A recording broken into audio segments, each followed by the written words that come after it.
اللہ کے پیارے محبوب دانائے غیوب شفیع المذنبین صلی اللہ تعالی علیہ وآلہ وسلم نے رزق اور عمر میں برکت کا ایک انتہائی مؤثر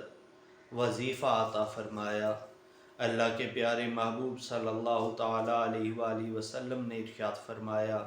اس حدیث مبارکہ کو سیدنا حضرت ابو ہریرہ رضی اللہ تعالی عنہ نے روایت فرمایا ہے۔ فرمایا من سرہ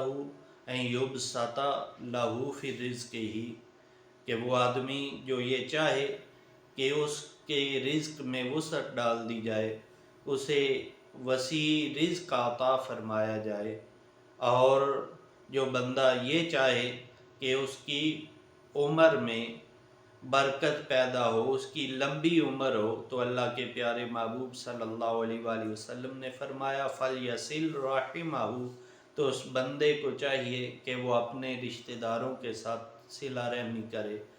وہ اپنے رشتہ داروں کے ساتھ اپنے تعلقات کو جوڑ کے رکھے۔ کہیں بھی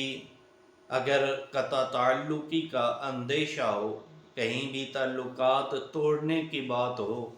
تو اس آدمی کو چاہیے کہ وہ اپنے رشتہ داروں سے تعلقات جوڑنے کی کوشش کرے،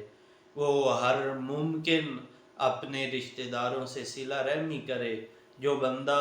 صلہ رحمی کرتا ہے تو اللہ کے پیارے محبوب صلی اللہ تعالی علیہ وآلہ وسلم کی خوشنودی کے مطابق، آپ صلی اللہ تعالی علیہ وآلہ وسلم کی اس خوشخبری کے مطابق اللہ تعالی اس کے رزق میں برکت پیدا فرما دیتے ہیں۔